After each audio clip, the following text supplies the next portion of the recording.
어제는 우리 교회에서 실시되어지고 있는 풍산 오케스트라에서 고척동 부장에서 기네스 연주회를 가졌습니다. 한 8,000명이 넘어서 기네스에 성공하게 되어진 장면들이 연출하게 되어졌는데 여러분들은 추워서 가기가 좀 어려웠을 겁니다.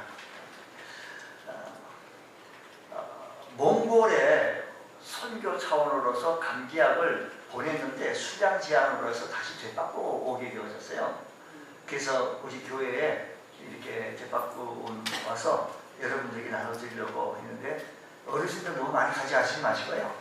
여러분들은 비상 가정으로 상비약으로 놓으시면 좋을 것 같아서, 그래도 감기약 드시지 마시고 올겨울 잘 나시기를 간절히 원합니다. 네.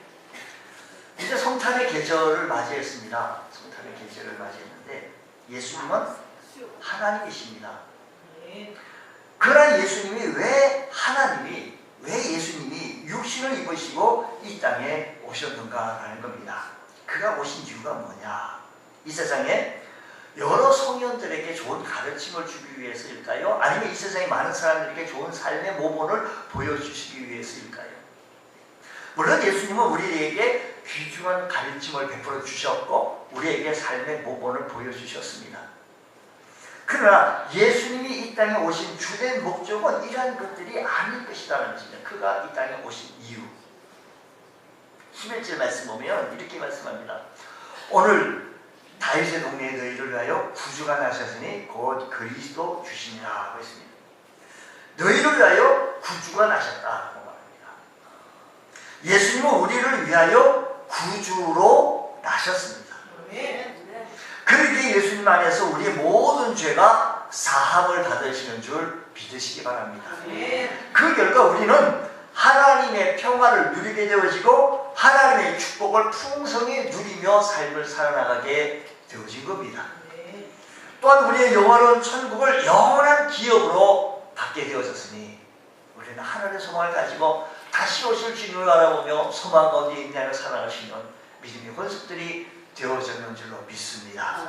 그러므로 오늘 부분에서 우리가 참으로 천사가 얘기했던, 목자들에게 얘기했던 이 말씀을 보면서 예수님의 탄생은 진실로 온 백성에게 미칠 큰 기쁨의 좋은 소식이라고 했는데, 아니 목자들에게만 큰 기쁨의 좋은 소식인 줄 알았더니 목자들에게 가서 천사가 말씀하기를 온 백성에게 미칠 큰 좋은 기쁨의 소식이라고 하였습니다. 이 사건, 우리 구주 예수님이 우리 모두에게 이 사건을 통해서 구원의 빛으로 환하게 비춰주시기를 간절히 원합니다. 그래서 우리 모든 죄악뿐만 아니라 우리의 질병, 우리의 모든 문제, 모든 염려, 모든 고통에서 구원받는 우리 모두가 되어지기를 예수님 이름으로 축복합니다. 자, 오늘 말씀 통해서 한 절 한 절 보면서 말씀의 접근을 해보고 서기하면서 적용을 해보도록 하겠습니다. 8절 말씀 보면 그 지역에, 어떤 지역일까요? 아기 예수님이 탄생하신 유대 베들레헴에서 가까운 그 지역에, 아기 예수님께서 여기 8절 말씀은 그 지역에, 예수님 탄생했던 그 지역이에요. 목자들이 밤에 밖에서 자기 양떼를 지켰다라고 얘기를 합니다. 우리가 잘 아는 대로 이스라엘 유목민들이었는데 예수님이 탄생하시는 그 당시에 그쯤에는 목자에 대한 인식이 참 좋지가 않았습니다. 목자들은 참 배우지를 못했고 곧잘 그들은 주인으로부터 도둑으로 오해를 받기도 했습니다. 그래서 목자들은 법정에서 증인으로도 쓸 수가 없었어요. 도둑이 무슨 증인을 쓰냐고. 게다가 목자들은 자기 양떼들과 함께 들판에서 생활을 했습니다. 자기 양떼들에게. 보세요. 우리 밭농사 하시는 분, 과수농사 하시는 분들요, 하루에 12번 또 그냥 밤 자다가 또 삐뚤이 일어나서 가고, 요즘같이 추우면 비닐하우스에 물이 잘해서 보온을 하게 하고, 그걸 뭐라고 하는데, 물이 다시 펌프해서 얼지 않도록 얼마나 신경을 쓰는지 몰라요. 우리는 쉽게 그냥 돈 10,000원이면 딸기 한 박스 사고 뭐 돈 10,000원이면 이렇게 과일 한 박스 이렇게 사서 잘 드시는데, 사실은 그 배후에 그 농사 짓는 분들은 손길이 굉장히 많이 가는 것을 우리 볼 수가 있어요.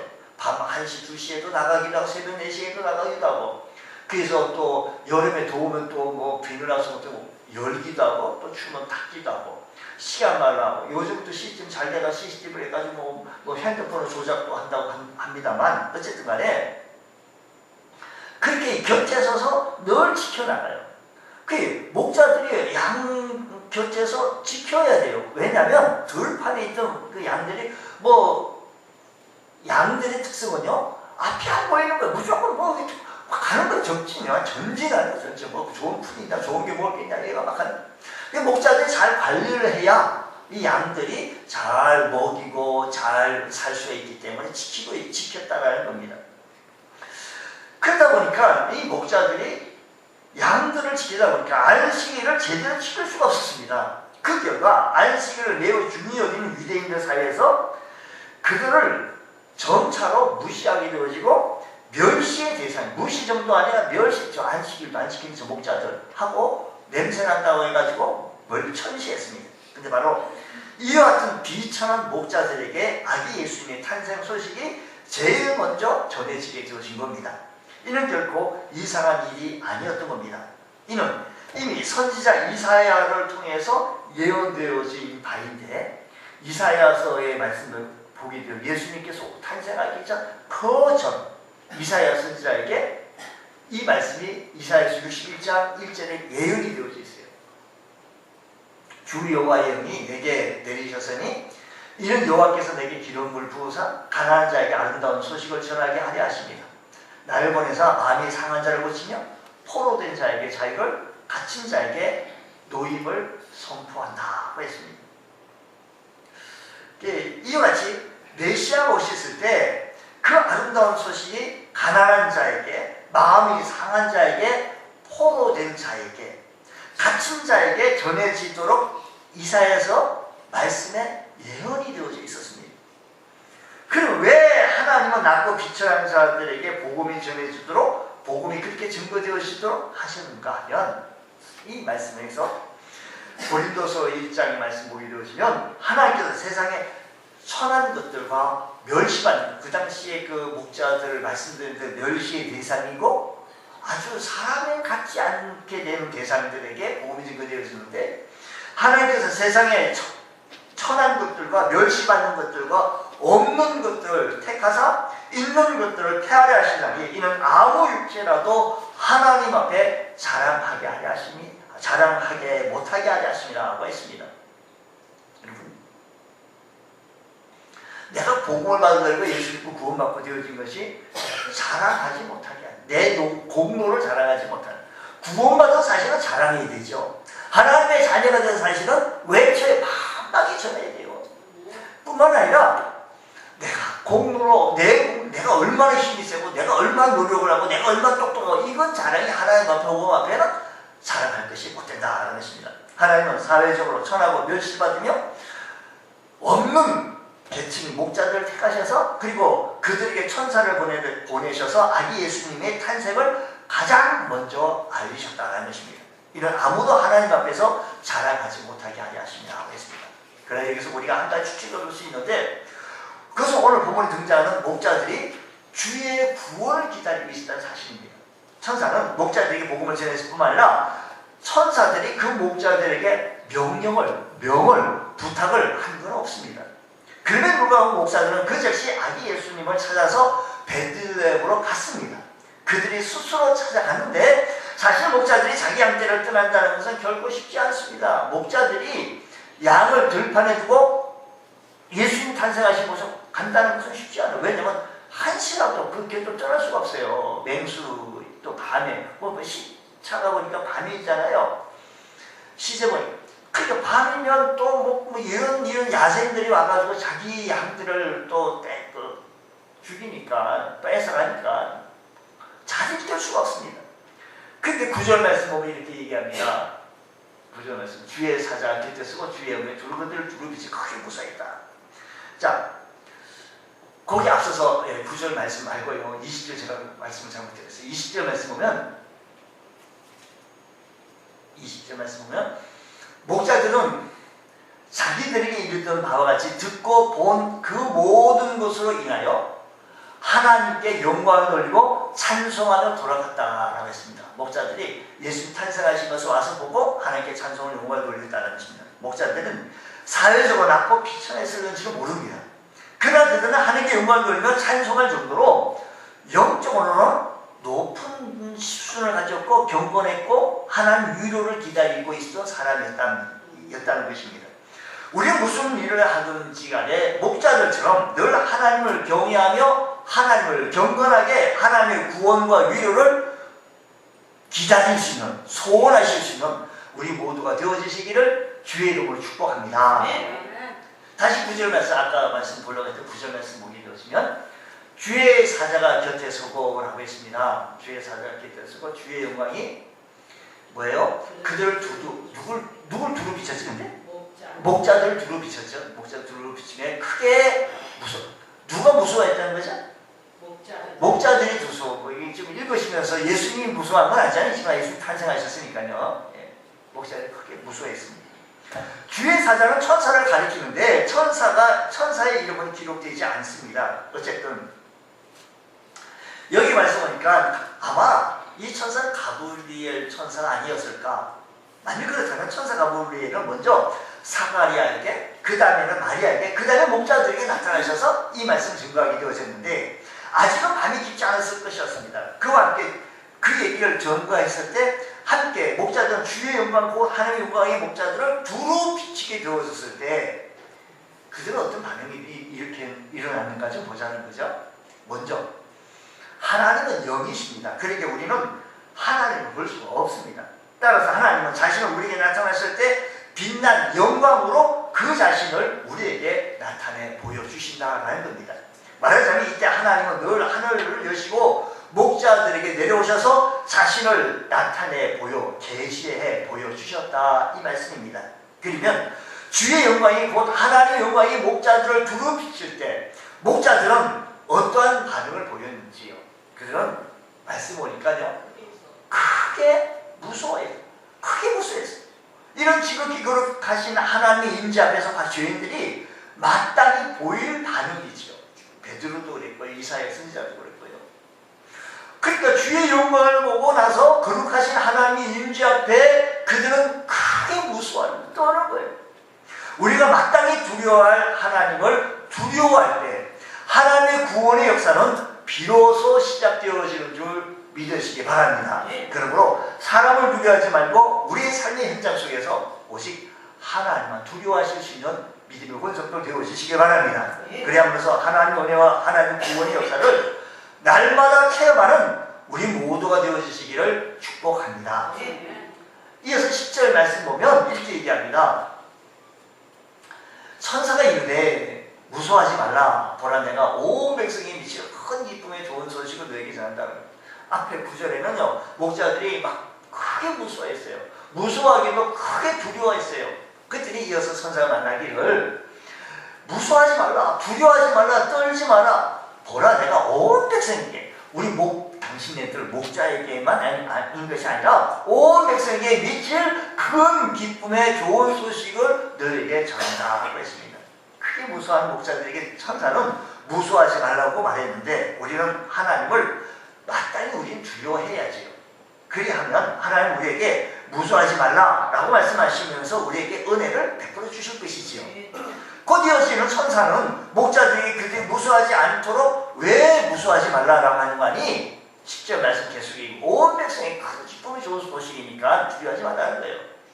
만약에 심판하겠다, 이 세상을 내가 어떻게 심판하겠다라고 한다고 한다면 목자들을 비롯해서 온 백성들이 다 두려워했죠. 두려워서 어쩔 줄 몰라했겠죠. 심판한다고 하면. 그러니까 이건 두려워할 게 아니에요. 심판한다는 것은, 심판하는 것은 두렵겠지만 뭐라고 얘기하는 거 아니? 온 백성에 미칠 큰 기쁨의 좋은 소식을 너에게 전하니까 두려워할 게 아니야. 이건 좋아해야 되고 기뻐해야 믿으라는 겁니다.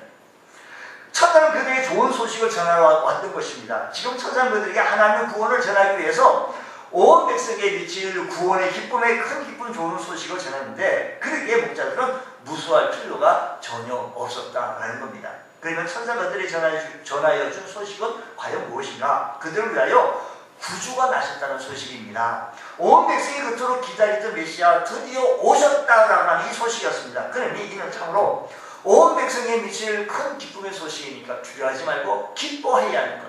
아기 예수 탄생을 놓고 우리는 함께 기뻐하며 다시 오실 주님을 알아보며 우리 함께 기뻐하며 소망 가운데 있냐며 기다릴 줄 아는 우리 주의 성도 되어지길 원합니다. 그러니 조금 전까지만 우리 목자들은 두려워했지만 이제는 두려움이 기쁨으로 변하여진 것처럼 성탄을 맞이하면서 오늘 우리에게도 이와 같은 역사가 일어나기를 원합니다. 그동안 우리를 짓누르고 있던 슬픔, 모든 고통, 모든 문제, 모든 염려, 모든 두려움이 다 사라지시기를 주의로 축복합니다. 무서워하지 말고 온 백성에 미칠 큰 기쁨의 좋은 소식, 성탄이 가져주는 이 큰 기쁨만이 우리 모두에게 충만하시기를 주의 이름으로 축복합니다. 이어서 계속해서 말씀 보면 이렇게 말합니다. 11절 말씀 보면 오늘 다윗의 동네에 너희를 위하여 구주가 나셨으니 곧 그리스도 주시라. 오늘 말씀 다시 읽어보면 여기서 지금 세 가지를 얘기하고 있는데요. 예수님은요 동네에 너희를 위하여 구주가 나셨고요 그리스도이고요 그는 주다라는 겁니다. 예수는 구주라는 것을 먼저 살펴보지요. 구원하는 자라는 겁니다. 예수는 우리의 구주이십니다. 예수는 우리를 무엇에서 우리를 구원해 주시겠습니까? 이 말씀은 구주라고 했습니까? 물론 예수는 우리를 모든 문제, 모든 질병, 모든 고통, 모든 근심, 모든 위험에서 우리를 구원해 주실 것입니다. 그러나 이러한 것들은 사람마다 조금씩 다르게 나타나기 때문에 예수님의 탄생은 분명 온 백성에 미칠 큰 기쁨의 소식이어야 한다는 겁니다. 그러기 위해서 예수님은 온 백성이 가진 공통적인 문제가 과연 무엇인가? 공통적인 문제에서 우리를 구원해 줘야 되는데 그것이 바로 죄의 문제라는 것입니다. 그것이 뭔가 죄의 문제인데 그래서 마태복음 1장 21절 말씀을 보게 되어집니까? 아들을 낳으리니 이름을 예수라 하라. 이는 그가 자기 백성을 그들의 죄에서 구원할 자이다. 그리고 말씀 볼게요. 그들의 뭐에서? 죄에서 구원할 자. 그러니까 우리의 삶의 현장에서 모든 근심, 모든 슬픔, 답답하고 아프고 상처받고 힘든 이 모든 것들도 물론 구원해 주시겠지만 온 백성에게 미칠 것은 온 백성에게 가지고 있는 이 죄의 문제를 해결해 주시겠다는 것입니다. 천사가 요셉에게 밝힌 대로 예수님은 우리를 위하여 모든 죄에서 구원해 주십니다. 만약 예수님이 우리의 죄에서 구원해 주지 아니하시면 우리는 하나님의 심판을 받아 지옥에 던져서 영원토록 고통당할 수밖에 없을 겁니다. 근데 예수님이 우리의 구주가 되셔서 우리의 모든 죄를 담당하셨습니다. 이 성탄이겠죠. 성탄하신 것. 그래야말로 예수님이 그를 믿는 모든 사람에게 사망에서 생명으로 심판에서 영생으로 옮겨셨는 줄 믿으시기 바랍니다.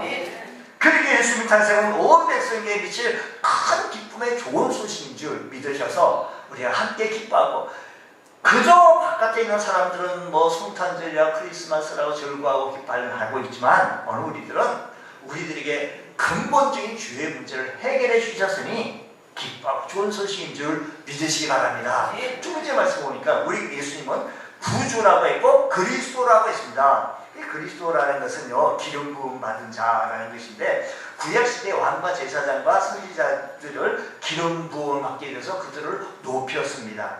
구약성경에 장차 메시아가 오셔서 자기 백성을 구원하실 것이라고 예언했는데 그 예언대로 예수님은 메시아로 오셨습니다. 신약성경 예수님은 왕과 제사장과 선지자의 직분을 동시에 가지신 그리스도로 오신 것을 신약성경에 또 밝혀주시고 있다는 것입니다. 이와 같이 예수님은 우리를 다스리시는 왕으로 오셨습니다. 예수님은 우리를 하나님께로 인도하시는 대제사장으로 오셨습니다. 아울러 예수님은 우리에게 하나님의 말씀을 전하는 선지자로 오셨다는 것입니다. 그러니 오늘 말씀 보니까 이렇게 얘기합니다. 다윗에서 너희를 위하여 구주가 나시는데 곧 그리스도다. 그 그리스도는 우리의 모든 것, 그러니까 우리의 왕이 되시고 우리를 다스리는 왕으로 오셨고 예수님 우리를 하나님께로 인도하는 대제사장으로 오셔서 그분이 죽으심으로 말미암아 내가 곧 길이요 진리요 생명이니 나로 말미암지 아니하고는 아버지께로 갈 자가 없다라고 말씀하신 것입니다. 뿐만 아니라 우리에게 선지자에게서 말씀해 주시는, 오늘 우리에게 말씀해 주시는 좋으신 주님의 음성을 들으실 수 있는 복된 은혜가 있기를 주의로 축복합니다. 또 세 번째 보니까 곧 그리스도 주신이라고 했습니다. 여러분, 주, 전능하신 주님, 이사야서 9장 6절에서 보면 이렇게 말씀합니다. 이는 한 아기가 우리에게 낳고, 지금 예수님이 탄생을 예언한 이사야서 9장 6절에서 보면 한 아들이 우리에게 주신 바 되었는데 그의 어깨는 정사를 맺고 그의 이름은 기묘자라 모사라 전능하신 하나님이라 영전하신 아버지와 평강의 왕이라 할 것입니다 하고 했습니다. 선지자 이사야가 예언하신 말씀대로 베들레헴에서 탄생하신 아기 예수님은 분명히 전능하신 하나님이시다라는 것입니다. 주시다라는 것입니다. 그러므로 로마서에 말씀한 것은 우리가 구원에 이르기 위해서 우리의 입에서 주 예수님을 주로 신하여 또 하나님께서 그를 죽은 자 가운데서 살리신 것을 믿으면 구원받는다고 했었사오니 우리는 주 곧 하나님을 입으로 시인하실 수 있는 여러분 되셔서 구원받는 백성으로 하나님을 찬양하는 주의 그리스도인들 되어주시기를 주의 이름으로 축복합니다. 오늘 말씀 다시 말씀 12절 말씀 보면 이렇게 얘기합니다.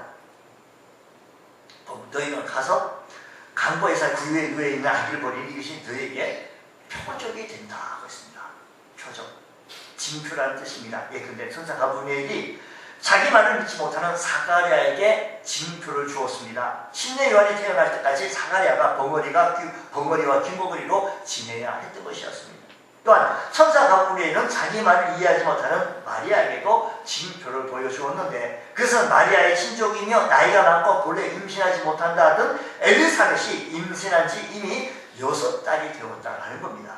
마찬가지로 오늘 본문에서 목자들에게 징표를 주었는데 자기가 전한 말이 사실임을 그들에게 확인시켜 주시기 위해서 그것은 구주 곧 그리스도 주이신 아기 예수님이 강보에 사여 구유에 누이셨다는 것입니다. 물론 예수님이라고 해가지고 탄생하셨을 때 무슨 찬란한 옷을 입고 태어나신 것은 아니었습니다. 여기 징표라는 것은 강보에 쌓인 아기가 구유에 누워있다는 것입니다. 말하면 구유는 짐승의 먹이를 담아주는 그릇을 의미합니다. 아기가 강보에 쌓여서 구유에 누워있다는 사실은 참으로 특이한 사실입니다. 그런데 강보에 쌓여 구유에 누인 아기는 목자들이 복음의 주인공을 쉽게 찾아갈 수 있는 징표가 되어줄 수 있었다는 것입니다. 예수님은 주 곧 하나님이십니다. 예수님은 왕으로 대제사장으로 또한 선지자로 기름 부음 받으신 자 그리스도이십니다. 그럼에도 불구하고 왜 예수님은 강보에 사여 구유에 누인 이 땅에 오게 되어졌는가 하면 고린도후서 8장 9절 말씀에 보면 우리 주 예수 그리스도의 은혜를 너희가 알거니와 부유하신 이로서 너희를 위하여 가난하게 되시면 그의 가난함으로 말미암아 너희를 부유하게 하려 하심이라고 하였던 것입니다. 이와 같이 예수님은 우리를 부유하시기 위하여 자기 스스로 가난하게 되셨고 예수님 우리를 높이시기 위하여 자기를 철저하게 낮추시며 희생하셨으며 우리 주 예수 그리스도를 예수님을 통하여 자기가 죽으심으로 말미암아 우리를 살게 해주시는 놀라운 기적같은 역사가 일어나게 되어진 것입니다. 우리 주 예수 그리스도의 이 은혜를 우리 마음에 늘 깊이 명심하시기를 바랍니다. 여러분 예수님이 낮아지심으로 우리가 높아진 걸 믿으시기 바랍니다. 그러므로 이제는 우리가 주를 위하여 낮아지시고 예수님이 죽으심으로 우리가 살았습니다. 그러므로 이제는 우리 모두가 주를 위하여 죽도록 충성하며 헌신하는 일꾼들 되시기를 주의 이름으로 축복합니다. 자, 오늘 주님께서 이렇게 말씀하시고 나서 계속해서 13절 말씀 보면 이렇게 말씀합니다. 홀연히 수많은 천군이 그 천사들과 함께 하나님을 찬송하여 이르되, 지금 보세요. 천군이라고 한다면 하늘의 군대 천사를 가리키는 거잖아요. 계시록 5장 1절 말씀 보기 11절 말씀 보면 천사들의 수를 천천히요 만만이라고 말씀했어요. 오늘 본 말씀 13절에는요 수많은 천사, 천군 천사라고 했습니다. 여러분 이 수를요 천천만만이라고 했는데 그 수를 다 곱하면 어떤 수가 나오겠습니까? 그러나 이는 그 당시의 언어로서 최고의 숫자가 만이었기 때문에 천사들의 무한한 수를 그렇게 표현한 것입니다. 물론 이때 하늘의 천사들이 모두 다 땅으로 내려온 것은 아니었겠죠. 그들 가운데 일부가 땅으로 내려왔을 것입니다. 근데 그들 가운데 일부가 내려왔는데 호련히 수많은 천사가, 수많은 천군이, 우리 이때 얼마나 많은 천사들이 내려왔는지 알지 못하겠습니다. 단지 오늘 보면은 그 수가 수많은이라고 밝히고 있을 뿐입니다. 이 수많은이라고 하는 것은 때로는 수천 명이 될 수도 있고, 예수님의 오병이의 기적을 베푸실 때 장년만 남자만 5천 명이라고 했으니 아마도 지금 홀련히 수많은 천군이 그 천사들과 함께 하나님을 찬송하였다라는 것입니다. 그러니까 이때 적으면 수십 명 아니면 수천 명의 천사들이 하늘에서 내려왔을 것인데, 그런데 이때 천사들이 한 명씩 내려왔다가 올라가고 한 명씩 이런 건 아니었을 겁니다. 이 문맥에 보면 호련히 다시 말해서 순식간에 나타나게 되어진 겁니다. 그러니 이때 목자들이 갑자기 호련히 수많은 천군 천사가 나타나니 목자가 얼마나 놀랐겠습니까? 9절 말씀 보면 목자들은 단 한 명의 천사로 인하여 9절에 크게 무서워했는데 하물며 수많은 천사들이 홀련히 그들 앞에 나타나셨으니 분명히 목자들은 크게 놀랐을 것입니다. 성경은 예수님 다시 오실 때도 이와 같이 홀련히 오실 것이다 라는 말씀인 것입니다. 여러분, 성탄절이라는 것은 예수님의 탄생하심을 기념하고 기뻐하고 감사하며 찬송하고 영광 드리는 날 뿐만 아니라 다시 오실 주님을 바라보며 우리가 기뻐하고 감사할 수 있는 그런 날이 성탄절이라는 것입니다. 그럼 우리는 언제나 영적으로 깨어 있어야 할 것입니다. 예수님이 언제 오시더라도 당황하지 말고 기쁨으로 맞이할 수 있는 우리 모두가 되어지시기를 축복합니다. 그럼 왜 이때 수많은 천사들이 하늘에서 왜 내려왔을까요? 하나님을 찬송하기 위해서입니다. 그들은 아기 예수님의 탄생 소식을 목자들에게 전하여준 그 천사와 함께 하나님을 찬송했습니다. 그래서 9절에 나오는 이 주의 사자를 읽고 있는데 왜 이때 천사들은 하나님을 찬송했을까요? 천사들은 하나님의 은혜를 환하게 알고 있었기 때문입니다. 사실 천사들은 예수님이 천국에서 누리시던 그 모든 영광을 우리 천사는 잘 알고 있었습니다. 그래서 지금까지 천국에서 예수님을 경배해 왔기 때문입니다. 천사들은 사람의 타락도 알고 있었습니다. 또한 천사들은 타락한 사람들을 구원하시기 위하여 하나님이 그의 독생자 예수님을 아낌없이 이 땅에 보내신 것도 잘 알고 있었을 것입니다.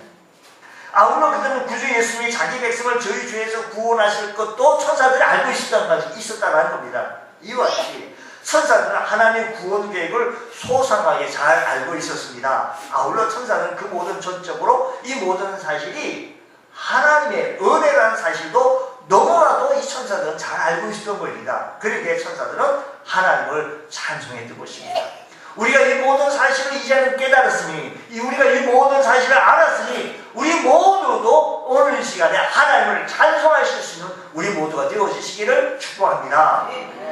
14절에서 이렇게 얘기합니다. 14절, 지극히 높은 곳에서는 하나님께 영광이요 땅에서는 하나님이 기뻐하신 사람들 중에 평화로다. 여기서 지극히 높은 곳, 하나님 보좌가 있는 곳, 곧 하늘을 가리킵니다. 지극히 높은 하늘에는 하나님이 계십니다.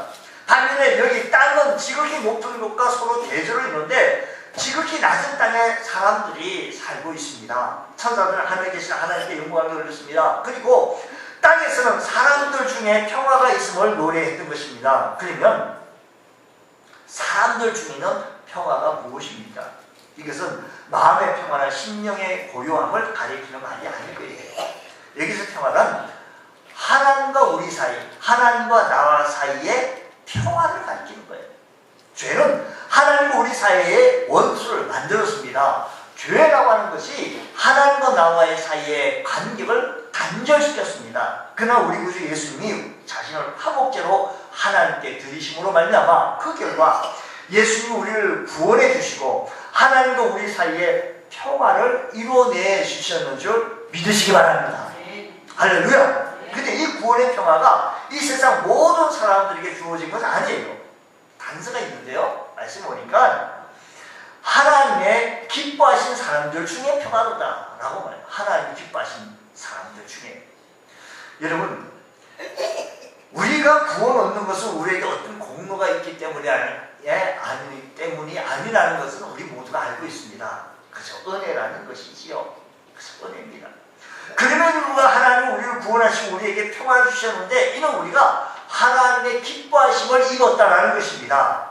단 하나님의 기뻐하심을 입었기에 우리의 공로가 아니라 하나님의 기뻐하심을 입었기에 오늘 우리는 구원받는 하나님 백성이 되어져서 오늘 이 아침 시간에도 하나님을 찬송할 수 있는 주의 거룩한 백성이 되어졌으니 오늘 여러분 주님 오시는 그날까지 주님만 찬송하시고 주의 이름만 높여드리며 주께 영광 돌릴 줄 아는 믿음의 권속들 되어주시기를 주의 이름으로 축복합니다.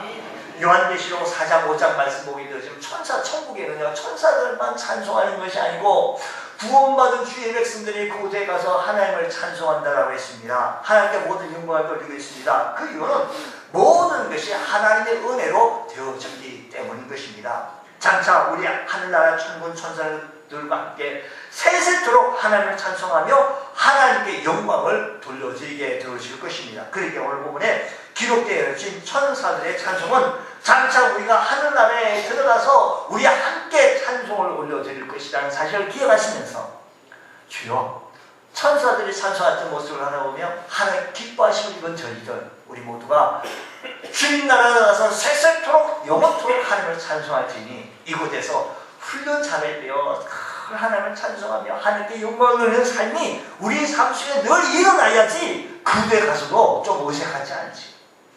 오늘 우리의 삶에서 내 모습 나타나는 것이 아니라 우리 주님 나타내 보이며 하나님을 찬송하며 하나님께 영광 돌릴 줄 아는 믿음의 원석들 되어지시기를 주의 이름으로 축복합니다. 오늘 본문에서 선사가 목자들에게 복음을 전했습니다. 그러나 이제는 우리가 힘써 우리가 받은 복음을 전해야 하겠습니다. 성탄을 맞이하는 것도 중요합니다. 그러나 더 중요한 것은 이 성탄, 예수님이 오신 그가 이 땅에 오신 이유를 증거하는 것이다라는 것입니다. 예수님이 우리를 예수님의 증인으로 우리를 삼으셨으니 우리는 온 백성에 미칠 큰 구원의 기쁜 소식을 전하여서 그도 예수 믿고 구원받아 하나님의 자녀가 되어줄 수 있는 귀한 은총의 은혜가 일어나기를 원합니다. 오늘 주님 우리의 온 가족이 주 안에서 하나가 되게 하시고 이 기쁜 소식을 우리 가족 온 식구들이 받아들이고 주의 말씀 앞에 새로워질 수 있는 귀한 은총의 은혜가 있기를 주의 이름으로 축원합니다. 기도하겠습니다.